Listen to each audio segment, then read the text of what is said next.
Hello and welcome to Dropzone Nexus. Today's episode is going to be an overview on how to get started with Dropzone 2.0. Now today is an exciting day for me. It's the official release date for the new rule set. And I've played the original game. It was my favourite war game. It's one of the few I actually not only painted the models, but played the game and travelled around to go to different tournaments. And I thoroughly enjoyed it, so I'm really excited to see the new rule set. To get started, I would thoroughly recommend you go to dropzonecommander.co.uk. This gives an overview of how to play the game. It's a 10mm tabletop war game, as it says. Lots of words there, but it's set in a sci-fi environment. You've got humanity and you've got aliens. The traditional elements of any sci-fi. But you've actually got 5 different factions, which gives a bit of variety in playing your games. You've got United Colonies of Mankind. These are the normal people. They've been evicted from Earth. They've been kicked out by the Scourge, who, as you can see, look rather ominous here. Not the most welcoming. But they've taken over Earth and a lot of its colony worlds. You've got the PHR. These are an offshoot of humanity and have evolved. They like to be cyborgs, for lack of a better term. And we've got Shaltari, a rather alien looking race here. Very Minority Report here. And we've got the Resistance, the bedraggled survivors, hiding in the tunnels, fighting back against the Scourge, raiding and building up their strength. And done a really good job at surviving. I'm not going to describe the army builder because to get there you need a few things first. Not much, but what you need. You need this book. Now this is on the ttcombat.com website. You need Battle for Earth. This contains a lot.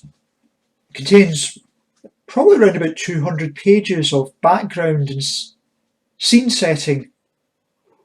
It contains additional ships for the Drop Fleet game, which is the orbital space fighting with the fleets clashing over the worlds. And then contains the actual rule set for Dropzone 2.0. I've not read all the rules yet to see how much has changed from the original. So this is one of the reasons this episode is going to be short, because I want to read that book. So if you get this book, that contains all the rules you need. And some good reading as well. Some really nice looking artwork. Set you in the universe. What else do you need? Well, you're going to need some models to play with. There is a 2-player starter set. It contains the old rule set, but it's still good value for money because it gives you 2 starter armies. It gives you the UCM, not the best screenshot here, but it's a reasonable force to get started. It contains the Scourge, the alien parasites. You can see the drop ships here. Their tanks here, and their host bodies that they've taken over. It's got some useful tokens and dice, and the other useful thing is it's got some terrain for you as well.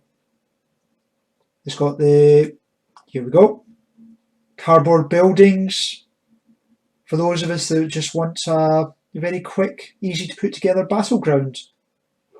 So that's a one-stop shopping almost. Get those 2 and you're sorted. You can start playing.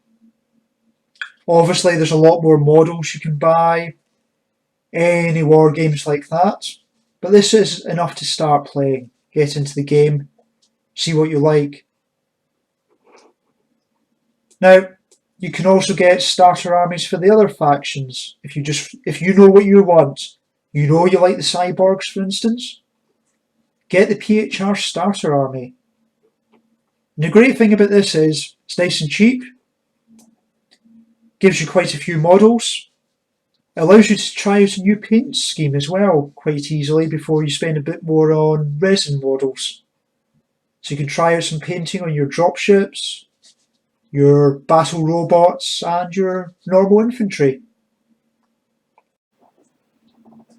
Here's an example of the PHR starter army, unboxed and painted. Well, at least started the painting. Still quite a bit to do. But it's quite an easy to assemble. Didn't take me very long, and I'm normally rather ham-fisted when it comes to these things. Worth noting that the plastic infantry is the more basic models. If you get the resin, they are more detailed. But I quite like them actually, because the plastic model seems to be quite forgiving if you're not so good at painting. The APCs in the middle, some people will magnetise, they can switch the turrets. I've actually been really lazy here. You can get away with just popping them on. So there's just a nice fit there. You don't have to super glue them in, you don't have to magnetise, and you can still customise your army. Obviously, don't do it in a game. People might accuse you of cheating. The tanks can't just suddenly grow new guns. The 4 robots, it's a bit hard to tell from here, but there's actually 3 variations. I need to improve my lighting in this room for doing videos and finish painting. The one on the right hand side is an anti-air robot.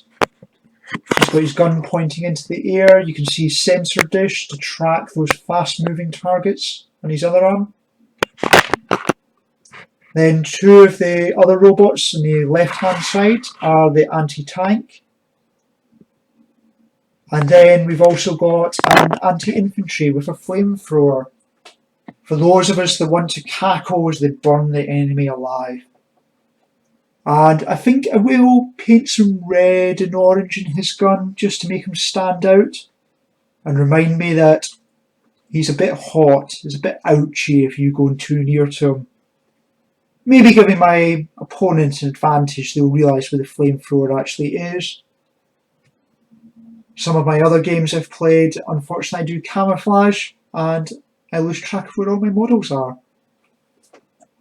The game is called Dropzone Commander, so a key part of the starter force are the dropships. There are transparent flight bases for these, I've just not put them on yet.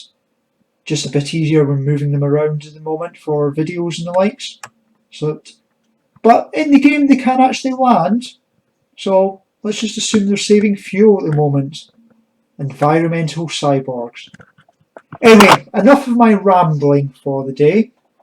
I'm going to sign off here and speak to you next time. Speak to you later. Bye.